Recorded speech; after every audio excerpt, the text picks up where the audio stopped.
how you use them. T-minus 3, 2, 1, 0, and liftoff. Hello, Tom Ells with the Biz Doc, and I have found my studio, and I got my board coming right up here, and I have a request from you. You were asking about case studies and company. We've been talking about a lot of economic stats, and one of the ones that came up was, hey, what about Peloton? There's a lot of headlines and a lot of stuff going on with Peloton. What's going on? Well, clearly, it's not good news, and we're going to dive into it. So Peloton's had some headlines recently, and the headlines are not good. Let's dive in. Peloton cutting about 400 jobs worldwide, CEO McCarthy stepping down. So whatever caused that also caused CEO thrown from the roof into the parking lot. No, that's not what they did. He just walked out with a box. So don't think that. Then they have Peloton was once untouchable. Now it's just spinning its wheels. Bicycling catches the story correct, but they had a little fun with the headline. By the way, that one up there was AP. Then you go one more here, Fox Business. Peloton could be poached by private equity firms, according to report. All of this news is in the last 3 weeks as we sit here in the middle of May 2024. So what happened with all this? Once upon a time there was Peloton. It was fun. It was exciting. There were Super Bowl ads. There were things going on. Then there was a little dog that got wrapped up under a Peloton and was killed, unfortunately. And then a child that I don't think the child died, but there was a terrible, terrible injury that happened. Horrible stuff. So if you want to know the story from zero to the middle, go back and look at this Biz Doc case study. We have a link to this case study in the Valuetainment archive that's in the comments down below. So go take a look there and look at the Biz Doc Peloton case study, or I'll take you through the origin all the way up to 2021 and what happened there, what was going on.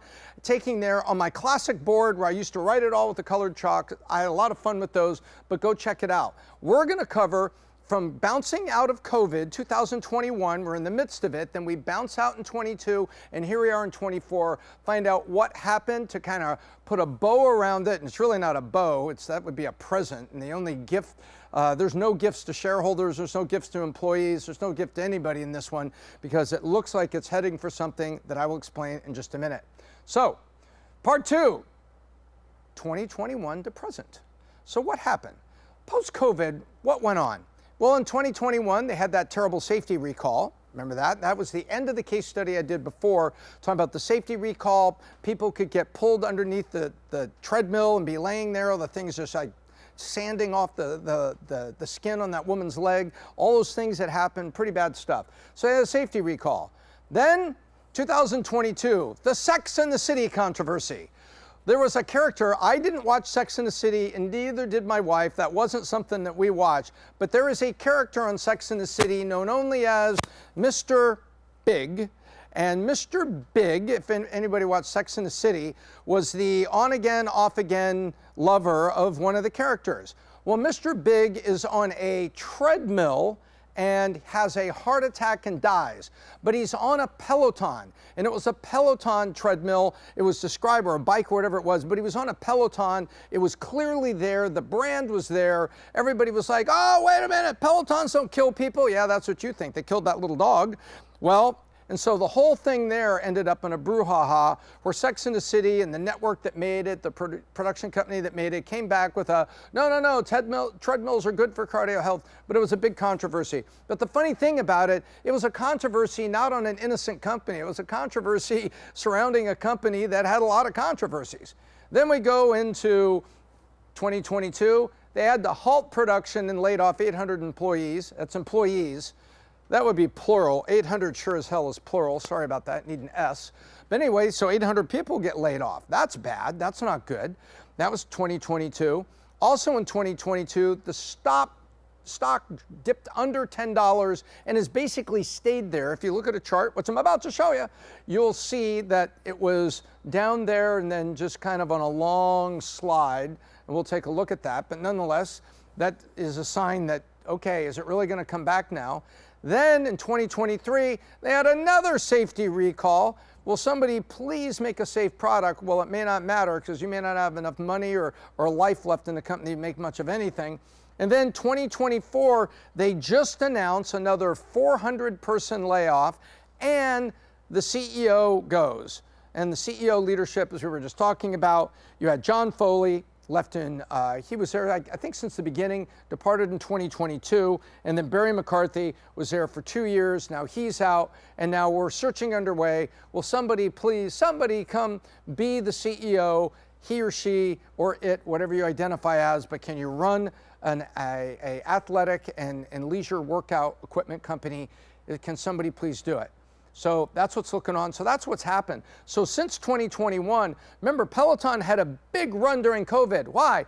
Everybody was home. No one was allowed to go to Disneyland. No one could even go to the beach. In Florida, you could, because Governor Ron DeSantis said it was okay.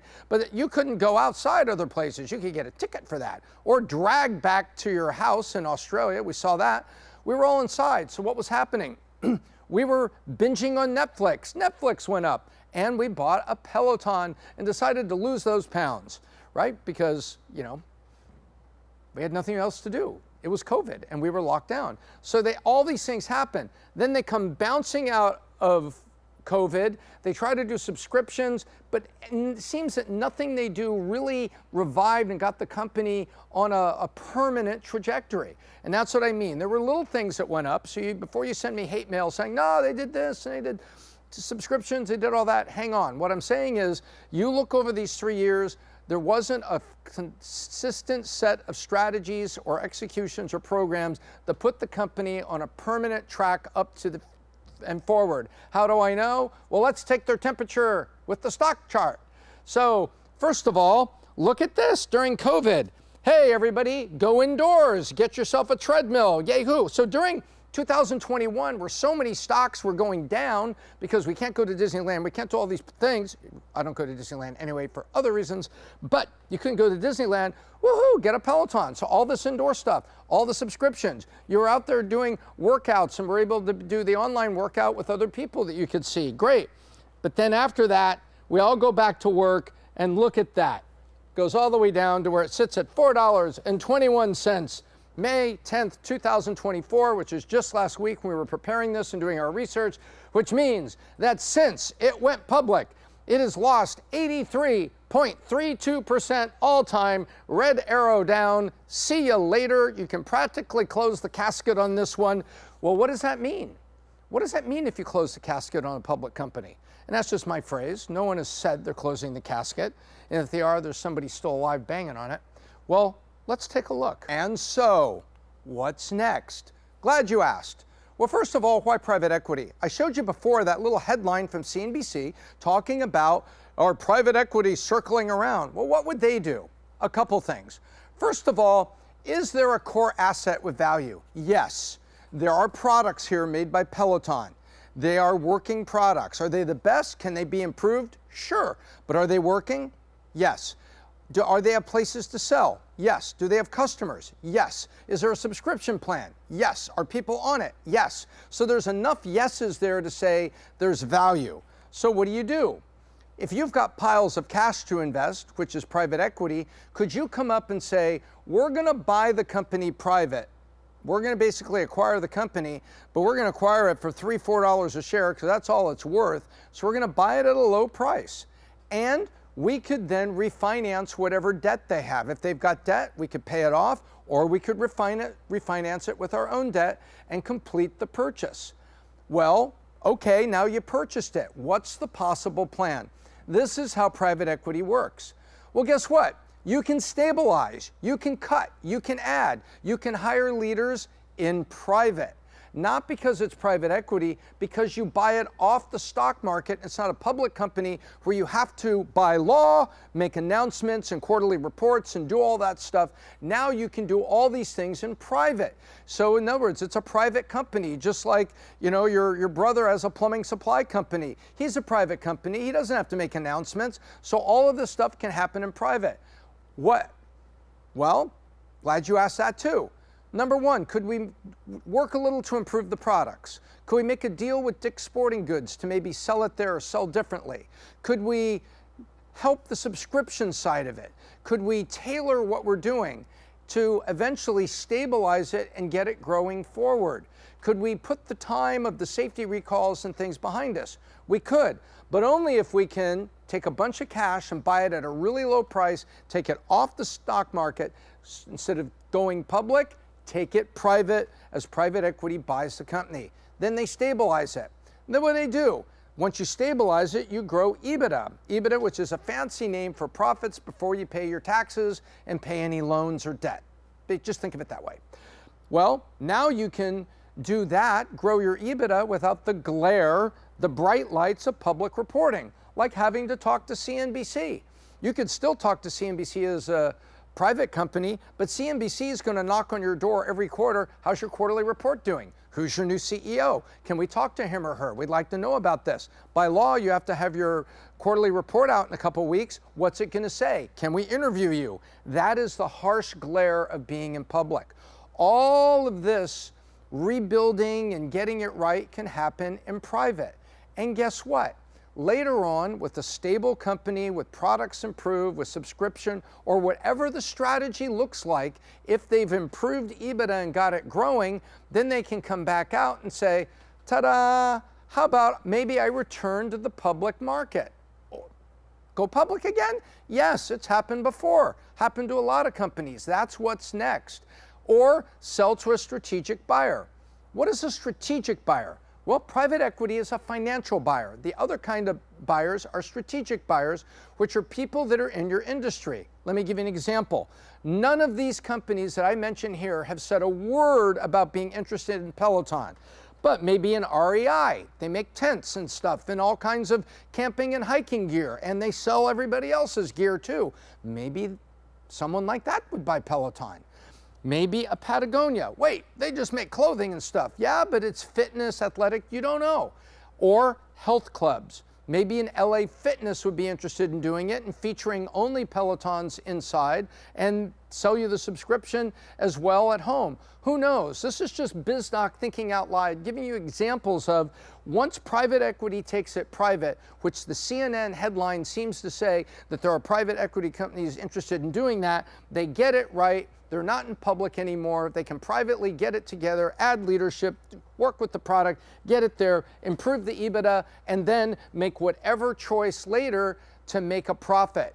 A profit for who? For the private equity guys that bought the company when it was in trouble. And later, with it all fixed up and looking nice, they sell it to somebody else or the public market. That sounds like house flipping. Well, in a very simplified version of it, it is house flipping.